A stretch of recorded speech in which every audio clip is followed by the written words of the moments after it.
Thank you. We're managers, and we have some musicians, Sunny bass.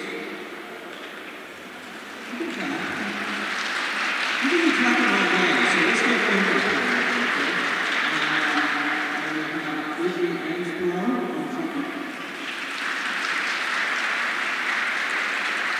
Christian Ackerman on bass clarinet. Dan Kuya on drums. Emily Evans on piano and vocals.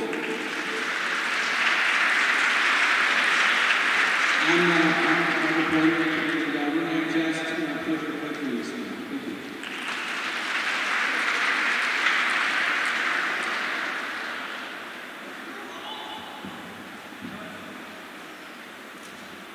And the best member of our band, on guitar, Hunter Frost.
I declare the May 2018 commencement of the State University of New York Polytechnic Institute's Colleges of Nanoscale Science and Engineering to be in session.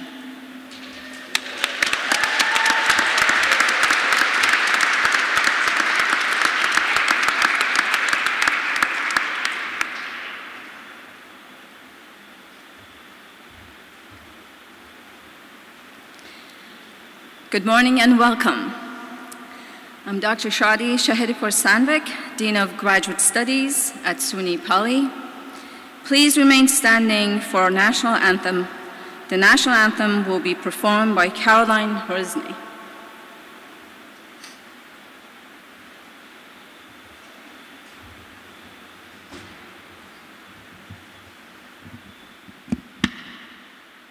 Oh, say, can you see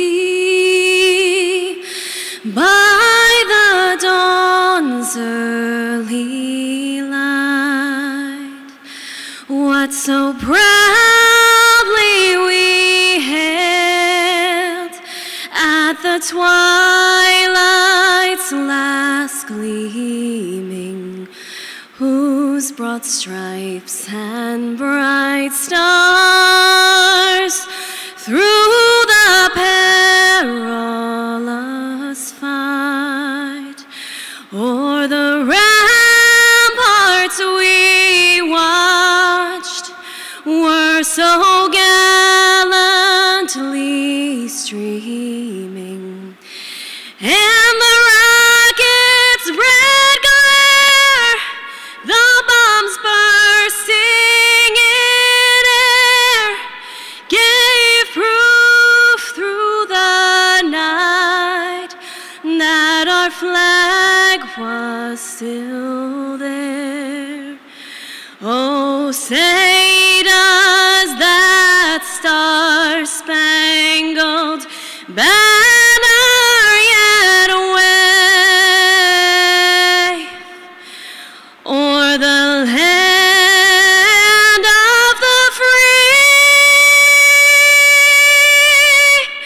and the home of the brave?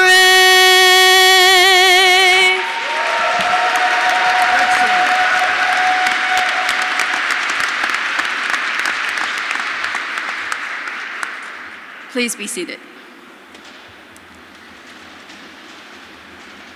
I ask the members of the platform party stand and remain standing as they are introduced.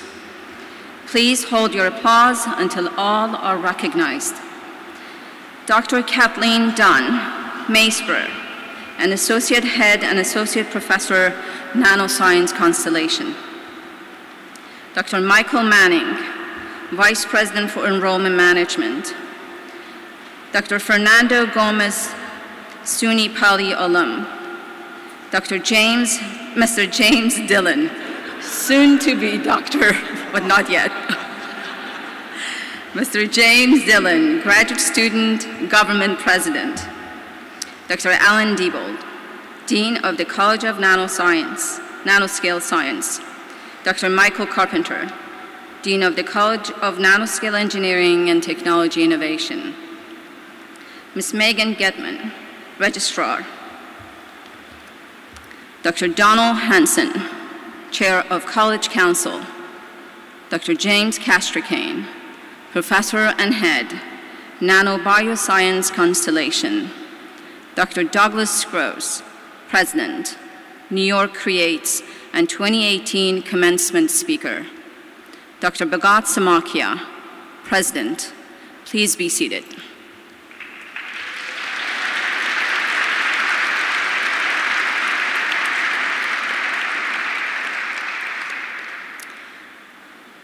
Graduates, ladies and gentlemen, I have the honor of presenting to you Dr. Bhagat Samakia, President of SUNY Polytechnic Institute.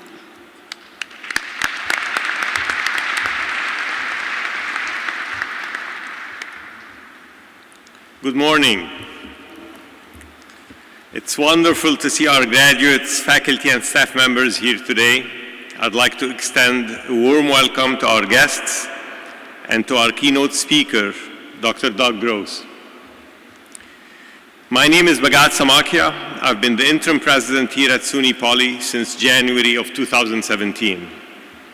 The past year and a half has been a time of change and challenges for the school. And it's encouraging to me to see a more inclusive, open atmosphere growing on campus. I'm pleased to say that the outlook for SUNY Poly is once again quite positive. Research at the Albany Nanotech Complex continues to advance the technologies underpinning the world's high-tech progress. Within the last year, our industry partners made silicon nanosheet transistors that will enable 5 nanometer computer chips. Transistors which are 5 nanometers. These are the smallest, most powerful computer chips yet. These transistors are so small that you can fit thousands of them on a single virus. Billions, yes, billions with a B will fit on a single chip. The increase in performance will help accelerate cognitive computing, the Internet of Things, and other data-intensive applications, with power savings that could help cell phones last twice as long, for example. This is world-leading work happening on our campus.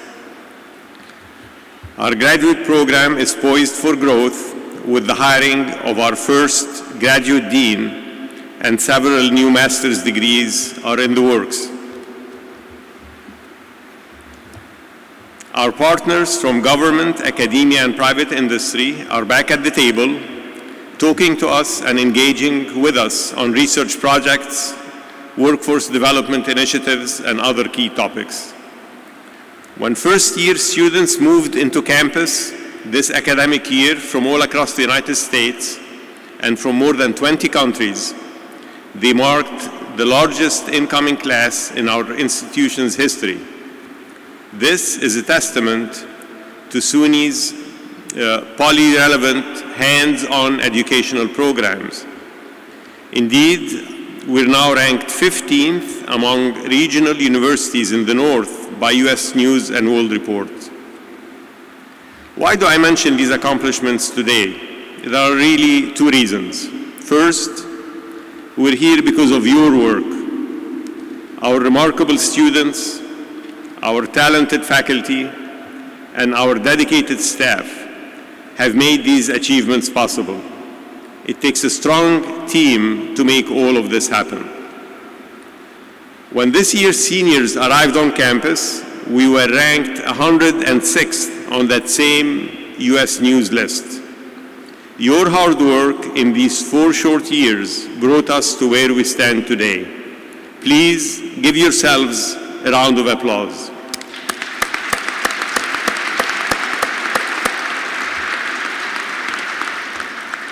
SUNY Poly's future will even be brighter because of the work we're putting in now. There's a path to growth with excellence ahead of us. Shared governance and a cultural shift towards transparency are an important aspect of that trajectory. Second, I would argue that just as it has been important to establish a vision for the campus and an ambitious set of goals for SUNY Poly, it is vital that you, our newest graduates, do that for yourselves. As you look forward to your first jobs, begin your new careers, and start making your way in the professional world, it may be easy to get distracted and even a little lost. You may be tempted to take a job, even though it's not a great fit. You may find that you're more focused on what looks good professionally and personally rather than what is actually good. That's where having your own vision and your own roadmap will be important. You can commit to a set of ideals and principles that will guide you in your professional career and beyond. So as I wrote this talk, I thought about telling you today not to compromise and not to stray from your plan. But then I realized my own story would be radically different if I hadn't been flexible enough to take advantage of some great opportunities when they came my way early in life. You see, when I came to the United States, my intention was to join an MD, PhD program on the West Coast. And I stopped by to visit my sister in Buffalo, where she lived at the time. So on the way from Egypt to Seattle, I stopped in Buffalo. And my sister insisted that I meet with faculty at the University at Buffalo while I was there. When I went in, I met the department chair. He was a very well-known scientist, a visionary, and a very decisive guy who offered me a fellowship on the spot. He showed me an office and made the case that the job outlook was much better in mechanical engineering than in biomedical engineering. And so I stayed in New York. And that choice changed my whole life. Without that interview, I might not have become a mechanical engineer. I definitely wouldn't have met my wife, who's here today, Mary Samakia. And today is our anniversary, by the way.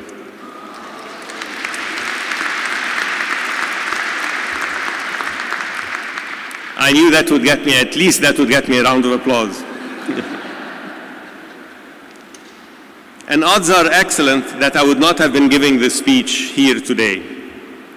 So my advice to you is this: make a plan, have a vision, but be flexible enough to change your plan based on what you discover.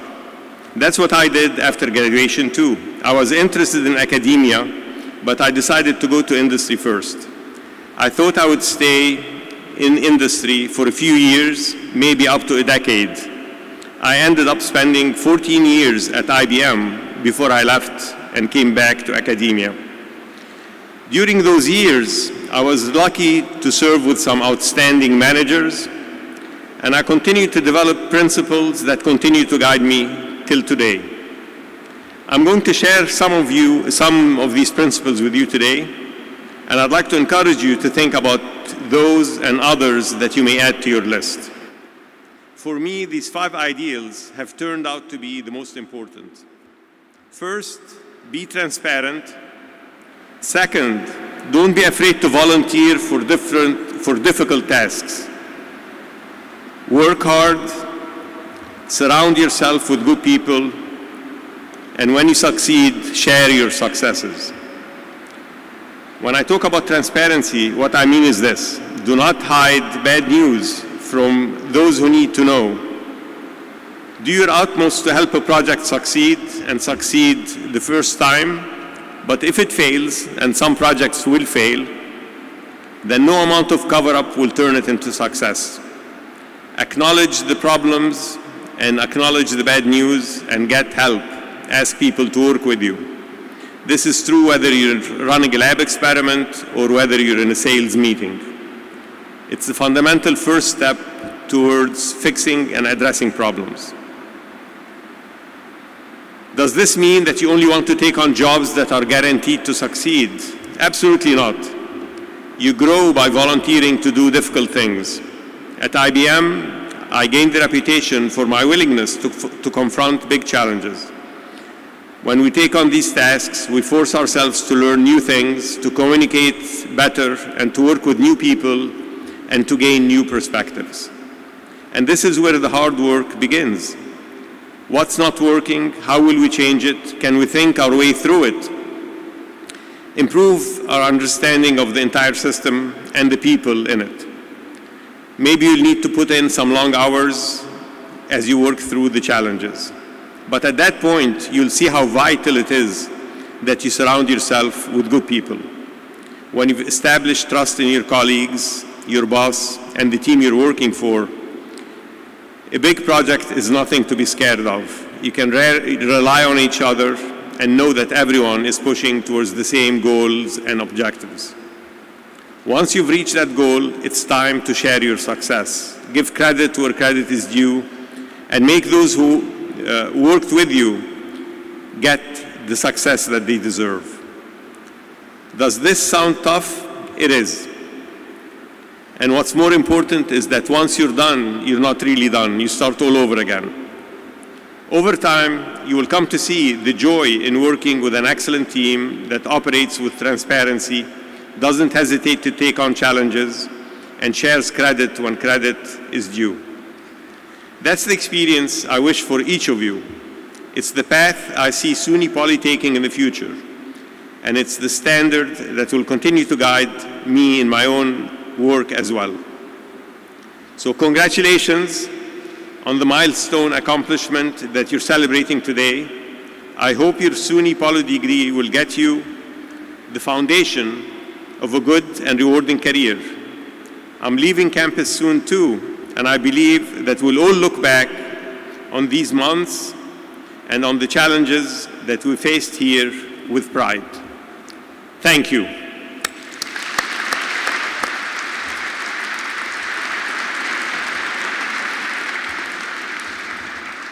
And now, on behalf of SUNY Poly, I am thrilled to welcome our speaker, Dr. Douglas Gross. Dr. Gross is a technologist who built his early career at IBM, where he worked in the Technology Products Division for over 20 years, from 1979 through 2002. He was appointed in 2003 as the Chief Operating Officer of Hitachi Global Storage Technologies, directing a merger between IBM and Hitachi Storage Technology divisions. Dr. Gross was the Executive Vice President and Chief Operating Officer at Nanotech Resources in 2004, a State University of New York-based research and development organization supporting accelerated advancement of technology and commercialization. Dr. Gross, in 2004 and to 2006, returned to IBM and was the General Manager of Technology Development and Manufacturing at System Corporation. From 2006 through 2009, he was the Senior Vice President of Technology Development, Manufacturing, and Supply Chain at AMD. Dr. Gross helped direct the formation of Global Foundries, currently the second largest pure-play semiconductor foundry, and was the CEO of Global Foundries from 2009 to 2011. He led the successful merger of Chartered Semiconductors into Global Foundries in 2010 and directed the expansion of leading-edge technology capacity in Singapore, Germany, and New York State. Currently, Dr. Gross is the president of the New York Center for Research, Economic Advancement, Technology, Engineering, and Science, which is New York Creates, a new nonprofit leading industry-oriented R&D and economic development projects to grow the state's high-tech economy. Dr. Gross graduated from RPI with an MBA and a BS, MS, and PhD in materials engineering. He currently is Vice Chairman of ASML Supervisory Board and is co-chairman of the board of SBA Materials. Please join me in welcoming Dr. Douglas Gross.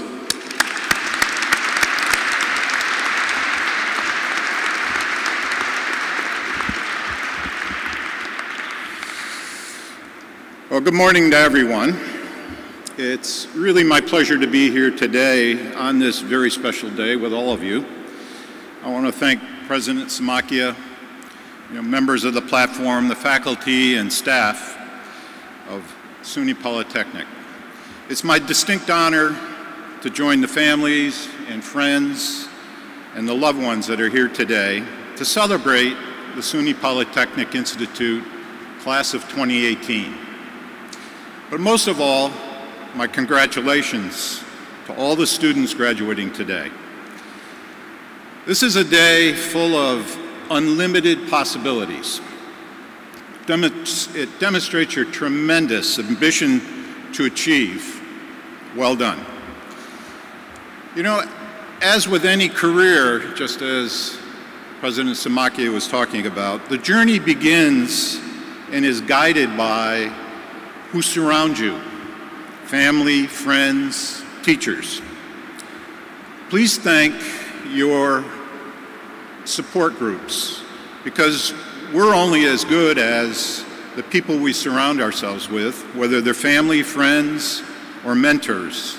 And this network continues to be important to you in defining who you are and what you achieve in your professional life overall. Please give them a big hug of appreciation and thanks. And before I finish, I'm going to remind you to do that again. I know I don't have to tell you how cool engineering and science is. And it has through history shaped the world. You know, science these days feels like it's under attack in many corners of our country. Nevertheless, I continue to believe that engineers and scientists will continue to change the world for the better and save it and us moving forward. I implore all of you to stand tall in the face of the noise and the headwinds that are undermining basic science, and not let others define who you are or who you want to be. And you know well, science and society are not silos. They are not separate, but they are deeply intertwined and interconnected. Thomas Friedman, author and New York Times writer, reminds us that mining people, the talent, the energy, the intelligence, is really our most valuable and truly renewable resource. So many of you, I'm sure, are asking at this point, what qualifications do I have to provide you all with wisdom or advice on this special day? Well, for one thing, I'm older than all of you. And that seems like a pretty good reason. And I'm sure you've heard that from your parents or your sisters or brothers. Believe me, I'm not going to stand up here and lecture you on how to live your life or provide directions on what you need to do to be successful. You've made it this far on your own decision-making abilities, critical thinking, intellectual enthusiasm, and curiosity. What I do want to offer today is a few words relevant to the experience that I've had in the journey through my life. So there's not going to be any singular, powerful message of wisdom, but a few ideas that have stayed with me and helped guide me. You know, many, many, many years ago, I decided I wanted to pursue a PhD. And it wasn't so much that I wanted to teach nor do research, but I think most of all, I just wanted to see if I could do it. And my mother accused me of being a professional student as my career. And I think some days she was right. Now, you heard in the introduction that I attended college just across the Hudson River in Troy. And I had the great opportunity to find a professor who would be my PhD advisor, who had openings in his research team that I was interested in. He had critical materials, he had equipment, and he had money to pay me. What else could you ask for in an advisor? And in addition, as kind of frosting on the cake, he was the dean of the School of Engineering. It sounds perfect, doesn't it? Well, one thing I found out that my advisor didn't have, and that was he didn't have time. You know, time to advise me, time to guide me, time to lead or even mentor me.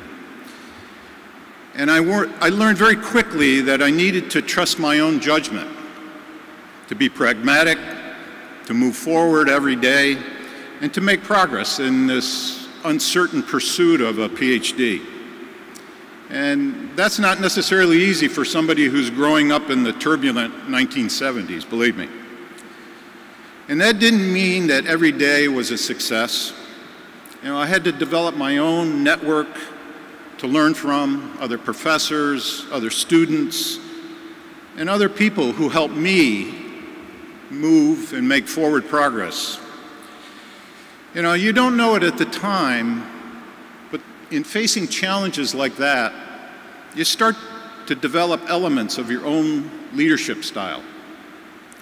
You know, solutions to challenges must often involve thoughtful collaborations, an open perspective, and to remain clear on the focus and objectives that you have. And in this case, my core objectives were very clear. They were to graduate and to get a job. Now, the things that keep moving you forward are always what you bring to the table yourself: self-confidence and determination to succeed. You know, my PhD journey taught me a deeper understanding of engineering and science, for sure, but it also enlightened me to the rewards of working with great people, learning from them, the respect and the support of a team, how to manage myself as well as others. And these lessons were as important to me at that time as the basic science and technology. So I didn't become a research scientist, as you probably can now guess. You know, I found I enjoyed managing and working with teams of very smart people, watching them create and innovate new products and technology, and finding then the formula to bring these products to life and manufacture them. You know, as my career journey continued, I had the unique opportunities to help create not only products, but new organizations and even a new company. You know, most often, the startup of new companies evolves from technology or new services or new software or even new market opportunities. You know, my career didn't evolve because of these magnificent and inspiring reasons, but they were there sometimes to just preserve a team, save part of an existing company, or to find cost efficiencies along the way. Nevertheless, these were incredible challenges in their own right.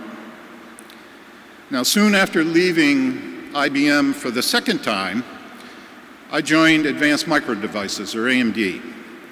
You may have heard of them. They're kind of the David in the world of microprocessors up against the Goliath Intel Corporation.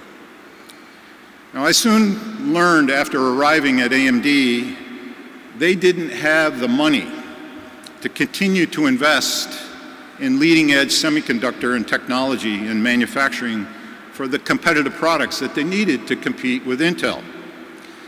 You know, leading-edge chip design and manufacturing is a multi-billion-dollar business, and it's difficult to sustain for all but a very few in the semiconductor industry today. Now, I spent all of my waking hours at AMD trying to find money, trying to find resources, to find an investor who wanted to invest and who could afford the billions of dollars needed to survive and to succeed in the semiconductor industry. We did find that rare investor, and we embarked on a creative and bold road forward to create and carve out thousands of people from AMD and form a new semiconductor technology and manufacturing company that we named GlobalFoundries.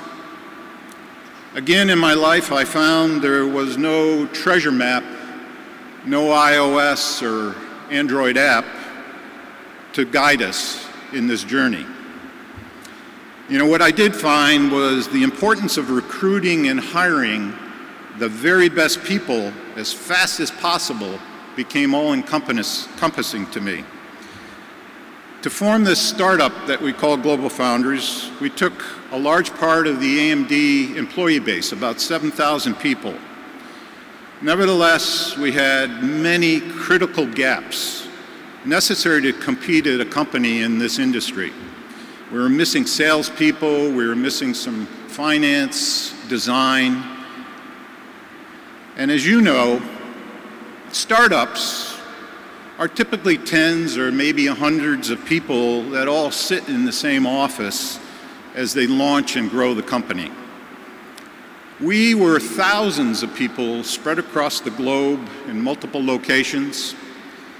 And along with the skill gaps that we had the challenge of continuing to support a very demanding lead customer who happened to be an investor at the time. You talk about a management challenge. But I have to admit, it was kind of the opportunity that I've always wanted to tackle, to create a company with many of the pieces that were there, but with many of the key pieces that were missing. This was a big, huge startup on an epic scale. You know, I learned in my career at IBM and Hitachi and AMD that people are the most precious asset of any company, along with their openness to diverse perspectives and different ways of doing things. This is critical for success, and it was even a larger imperative given our brief history at GlobalFoundries. You know, a year after forming GlobalFoundries, we acquired a Singaporean company to help us fill in some of these gaps and to gain a much bigger customer base. Now the challenge was having major operations and employees in the US, Germany, and now in Singapore, all with different backgrounds, cultures, and experiences. How to make them work as a single team and how to compete against the 500-pound gorilla that was entrenched in our industry called Taiwan semiconductor manufacturing. These were the overriding opportunities and challenges that laid in front of us. You know, having the best, most advanced technology is not sufficient to be successful as a company. Having great people who work seamlessly for the customer is a key element to any company's success. Treating people with integrity and as you wish to be treated complements any team, any company, any organization, and it's foundational to a healthy organizational culture.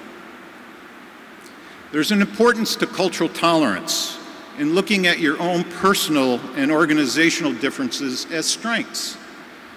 Being better together versus being an isolationist monoculture. You know, these aren't empty platitudes, but these are proven elements of successful companies and societies. So there's no magic formula for these career challenges and opportunities. All good ideas should be welcome, and proper execution is a must. Access to opportunity, being treated with respect and dignity through success and failure, and the confidence to excel are a few of the lessons that I'll never forget. Andreas Schleichler, who is a German-born statistician and actually a researcher in the field of education, tells us very clearly that knowledge and skills have become the global currency of the 21st century economics. And you, as freshly minted science and engineering graduates, you have a rock-solid foundation on which to build your lives and your careers. So it's not Bitcoins that are the future currency, it's all of you as graduates. As I said I would, I'm going to remind you to thank your parents, your friends, your teachers, and at the end of this, give them a big hug. I expect great things for and from all of you. You know, throughout life, I found it hard to hold a single philosophy. There have been too many twists and turns.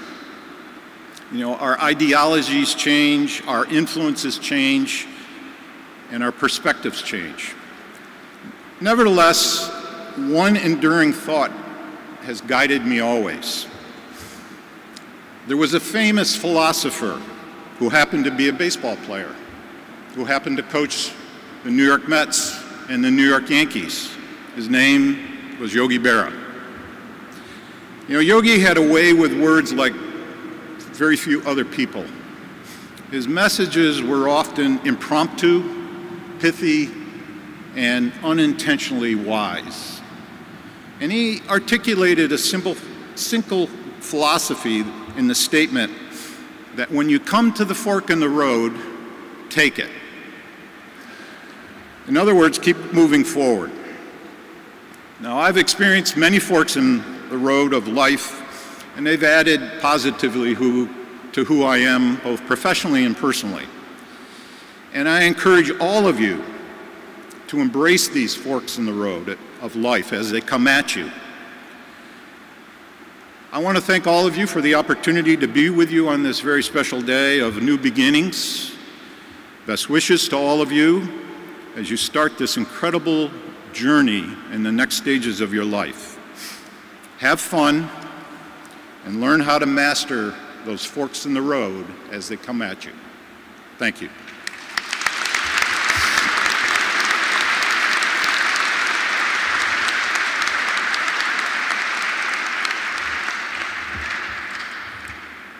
Thank you, Dr. Gross, for your message to the class of 2018. It's now my pleasure to honor employees at the Albany campus of SUNY Poly who have been singled out for extraordinary recognition by the Chancellor of the State University of New York. For the past 30 years, the Chancellor has annually acknowledged outstanding performance, both in and out of the classroom, by professionals across the university through a program called the Chancellor's Awards for Excellence. These awards are given to recognize extraordinary professional achievement. Our first awardee is Dr. Robert Brainard for the Chancellor's Award for Excellence in Teaching.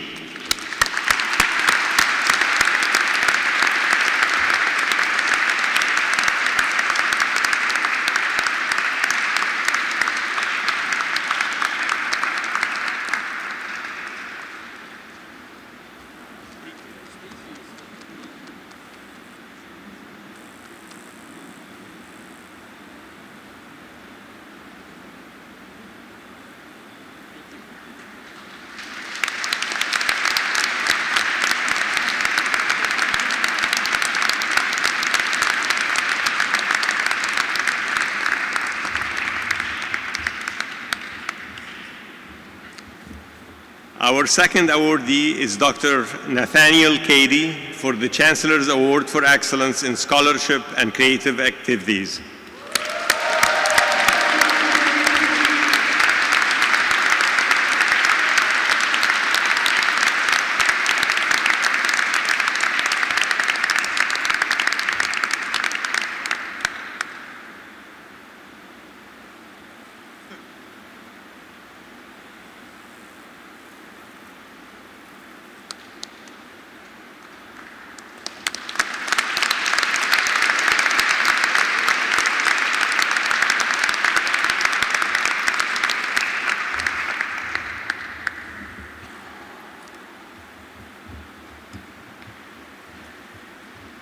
I would also like to recognize a member of the class of 2018.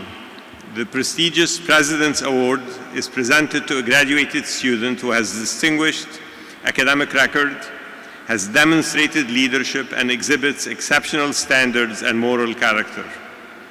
And this year's recipient is no exception. We're talking about an outstanding student who performs well both in the classroom as well as in the lab and research setting.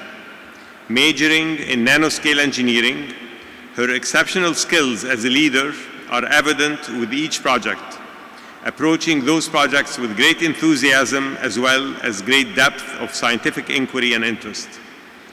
During her time at SUNY Poly, she developed into a top-notch researcher, having published multiple first author papers, received several awards at conferences for her presentations, and recently won our Graduate Student Ambassador Award.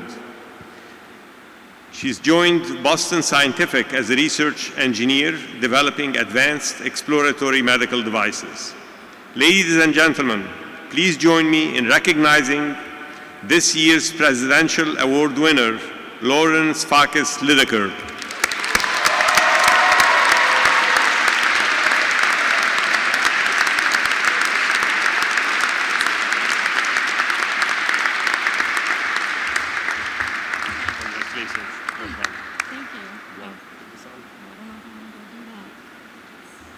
Well, you do it later. I'll do it later. I'll do it later. Wow. Congratulations. Thank And you. if we come here, we'll take a picture.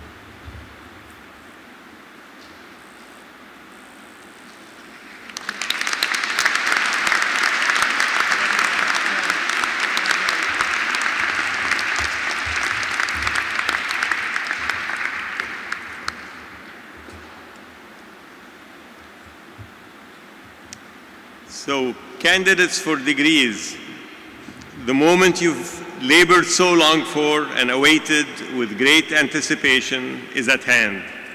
I would like to request Dr. Castracane to assist me in the conferral and presentation of degrees.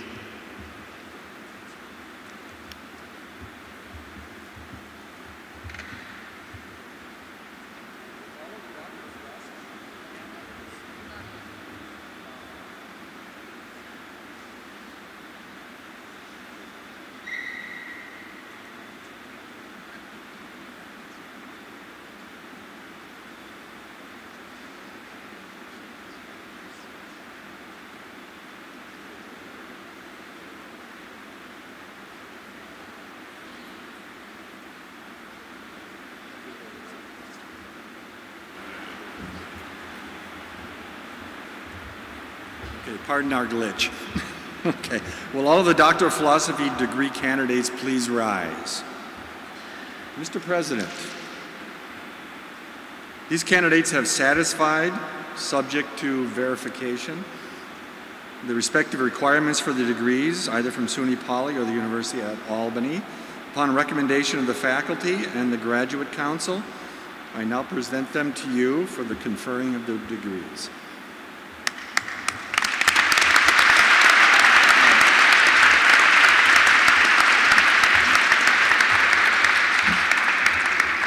Upon the recommendation of the faculty and the Graduate Council, and by the virtue of the authority vested in me by the College Council, the Board of Trustees of the State University of New York, and by the Board of Regents of the University of the State of New York, I confer upon those qualified to receive a degree from SUNY Poly, the degree of Doctor of Philosophy with all the rights, privileges, and responsibilities pertaining thereto, and to those qualified to receive a degree from the University at Albany, congratulations.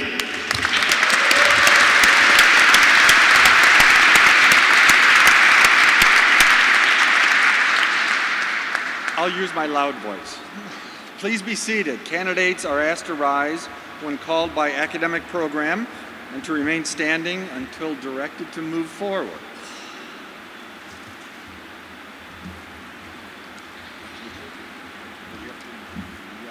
Dr. Alan Diebold, Dean of the College of Nanoscale Science.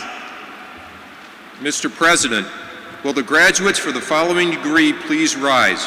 Doctor of Philosophy with a major in nanoscale science. Will the graduates please move forward to receive your degrees led by Avery James Green? The remaining PhD candidates will receive their hoods tomorrow at the UAlbany ceremony. Graduates, please move forward to be honored. Yeah, I think Alan will. Avery James Green, PhD in nanoscale science. All right, let's try not to hurt you.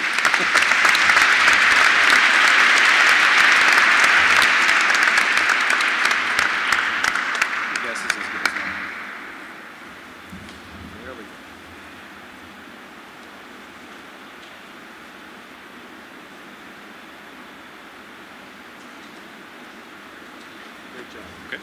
Congratulations. Here's your certificate. Awesome, Avery. Congratulations.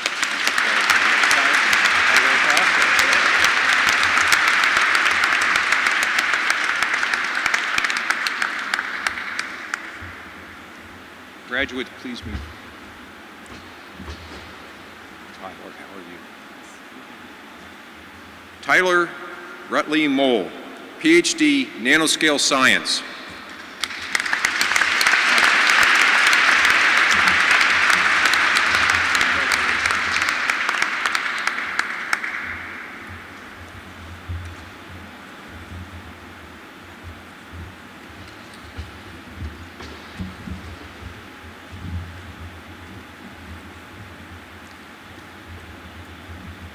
Dr. Michael Carpenter, Dean of the College of Nanoscale Engineering and Innovations. Mr. President, will the graduates for the following degrees please rise? Doctor of Philosophy with a major in Nanoscale Engineering.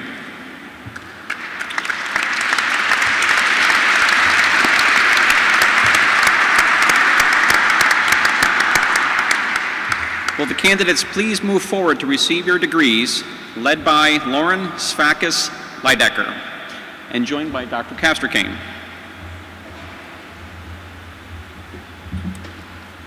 We already have too many awards. Yeah, I know. Let's add it on. Is it going? Got it. There we go. Okay. Wow, it? that's Yeah. not it.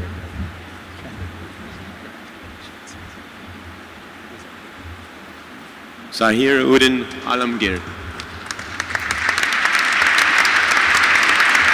Congratulations. You want to give it to him?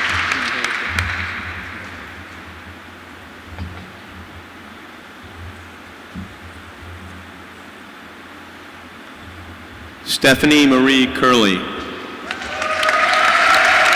crowd out here. You guys will see you tomorrow.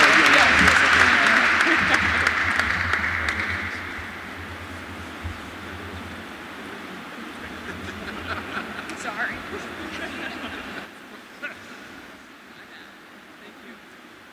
Khadija Onanuga.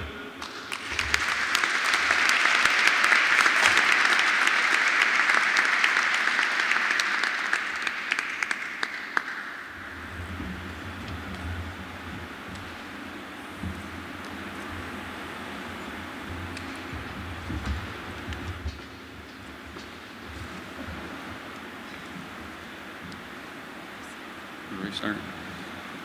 Okay.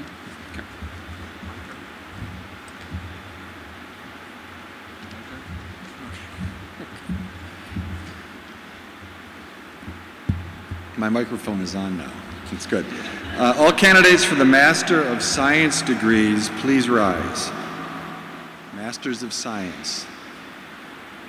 Thank you. Mr. President, all of these candidates have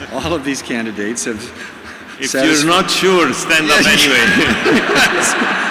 We're giving out degrees today. Okay. All of these candidates, more seriously, all of these candidates have satisfied, subject to confirmation, of course, requirements for the respective degrees of Masters of Science. Upon recommendation of the faculty, I now present the SUNY Poly Institute candidates to you for the conferring of the degrees, and the University at Albany candidates for congratulations.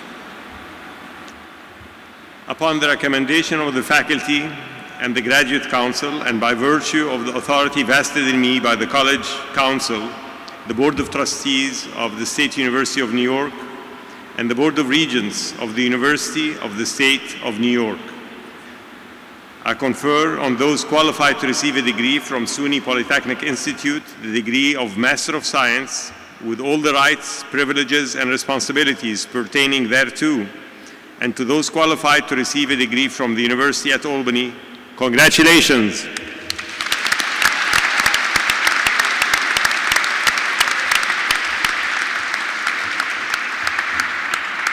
Now, candidates, please be seated.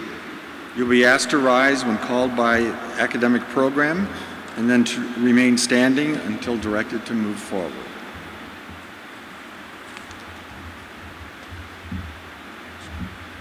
Dr. Alan Diebold, Dean of the College of Nanoscale Science.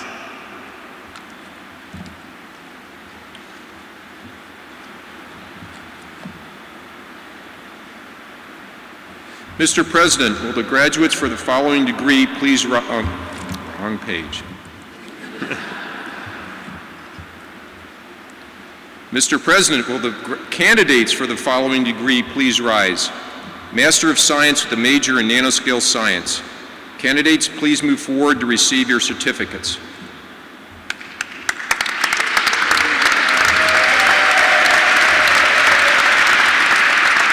Brittany Ejno.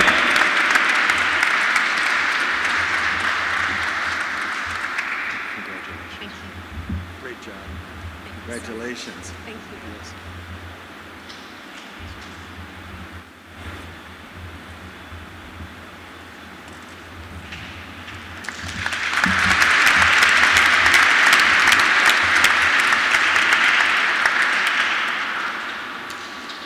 Dr. Michael Carpenter, Dean of the College of Nanoscale Engineering and Technology Innovation. Mr. President, will the candidates for the following degrees please rise? Master of Science and with a major in Nanoscale Engineering.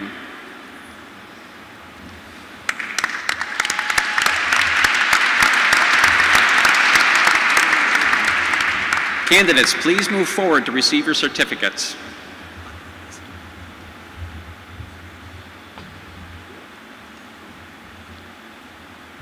Garuv Bamik.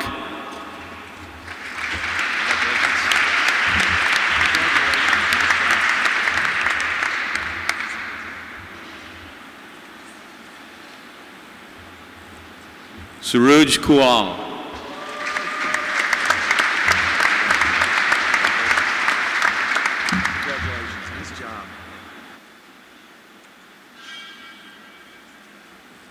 Melanie Elizabeth Laverge.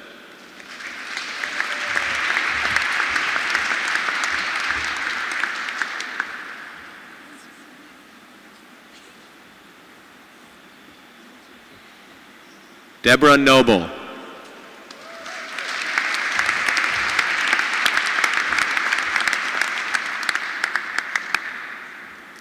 Nicholas St. John.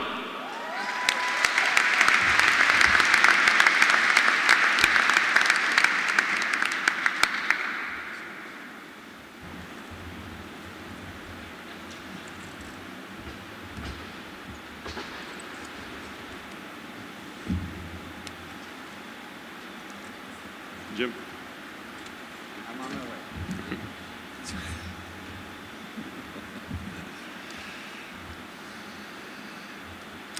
And now we move on to the bachelor's degrees. Will all of the bachelor's degree candidates please rise?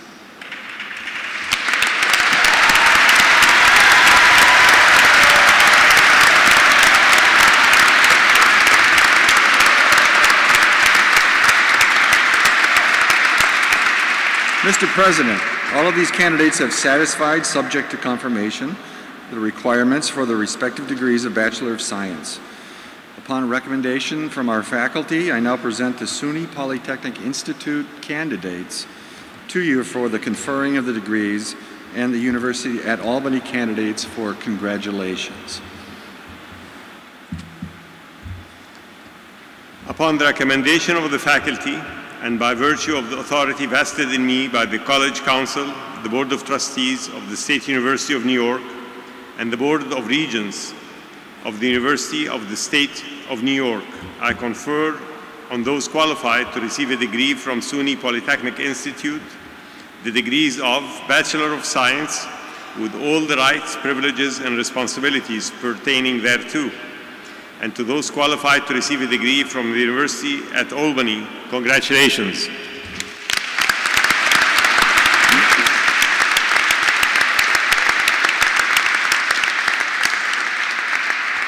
And now please be seated. Candidates are asked to rise when called by academic program and to remain standing until directed to move forward. Dr. Alan Diebold, Dean of the College of Nanoscale Science. Mr. President, candidates for the following degrees please rise. Bachelor of Science with a major in Nanoscale Science. Candidates, please move forward to receive your certificates.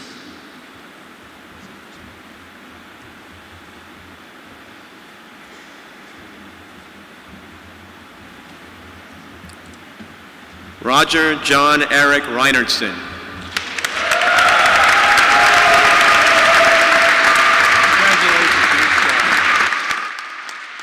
Kelly Estelle Carouf.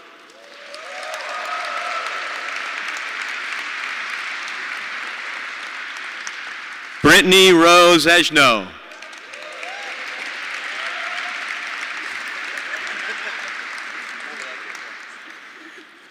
Maximilian Scott Matiauda.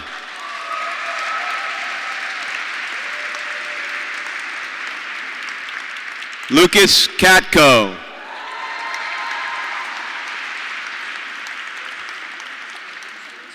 Marissa Ariel Gutenberg.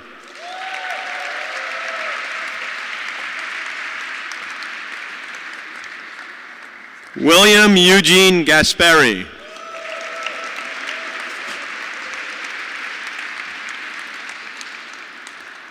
Tracy Flynn.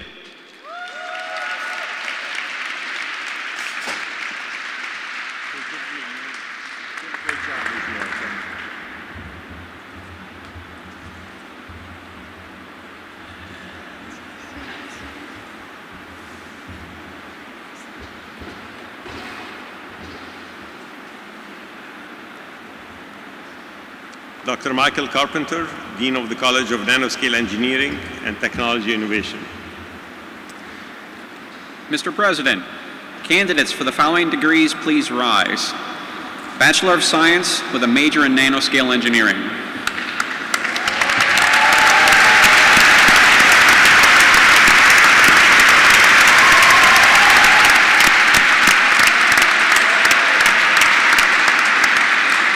Candidates, please move forward to receive your certificates.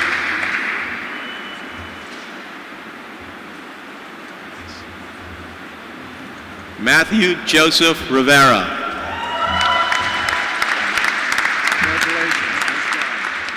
Daniel Putnam Rollier.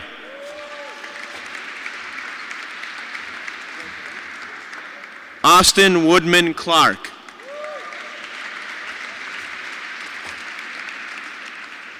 Justin Michael Lynch.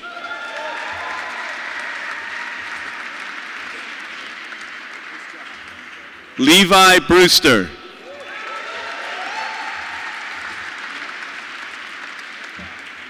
Jake Kaminsky.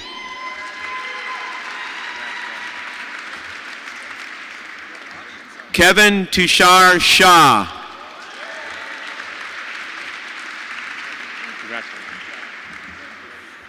Bobby Isabel Benedito.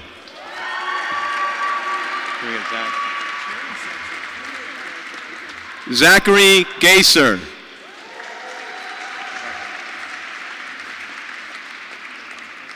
Daniel Lewis Broderick.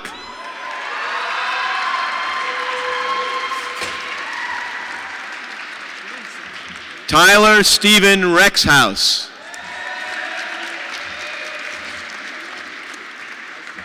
Connor J. Miller.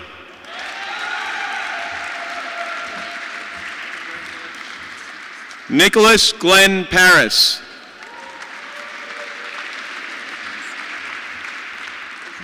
Daniel Lewis Wasserloff.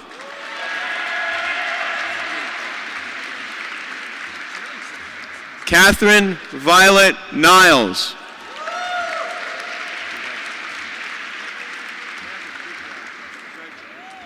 Jacob N. Setterly.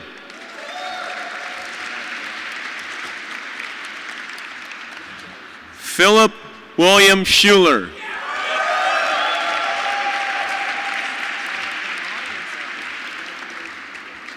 Michael Charles Derevensky.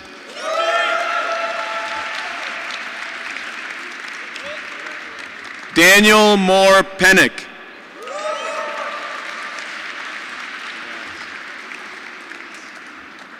Eliran Rebiev.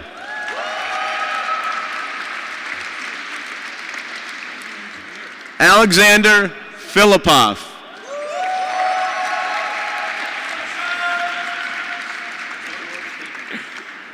Joshua Samuel Ferris.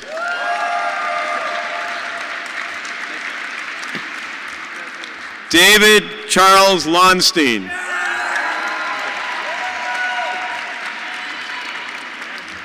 Alan Abraham.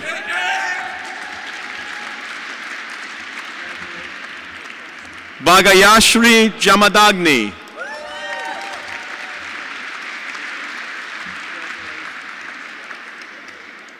Ashwarya Panirselvam.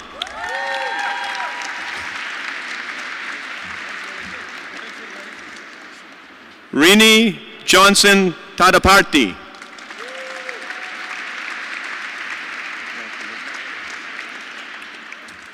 Nicholas John Rasulo.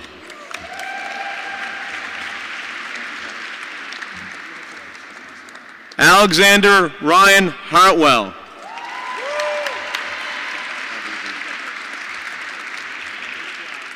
Ethan Sung-hee Woo.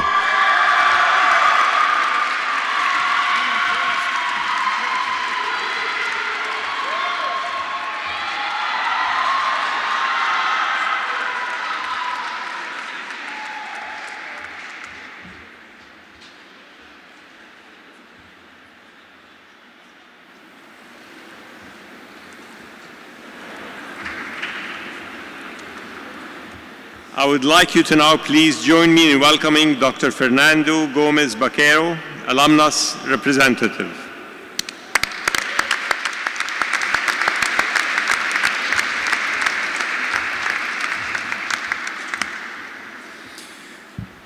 Today marks the completion of your studies and your start as a new degree holder.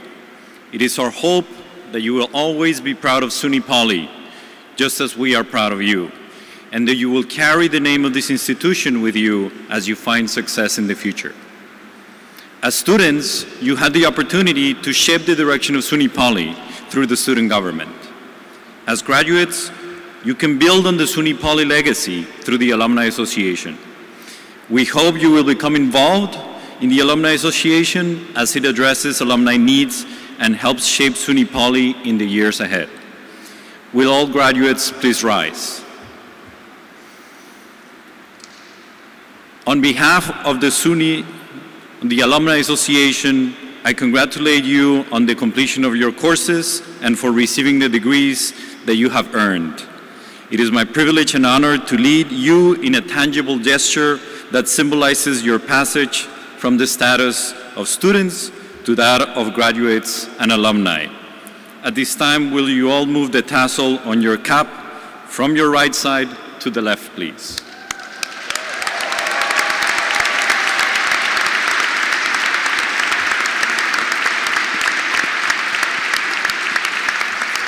Congratulations and welcome to SUNY Poly's alumni body.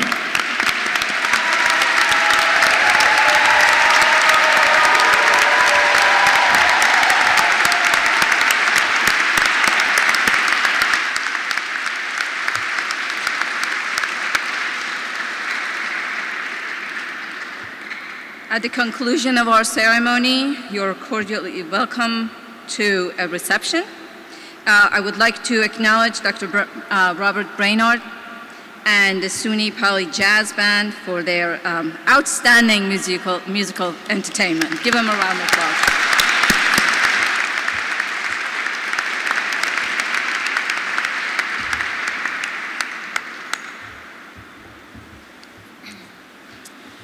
I now declare the May 2018 commencement of the State University of New York Polytechnic Institute's College of Nanoscale Science and Engineering concluded.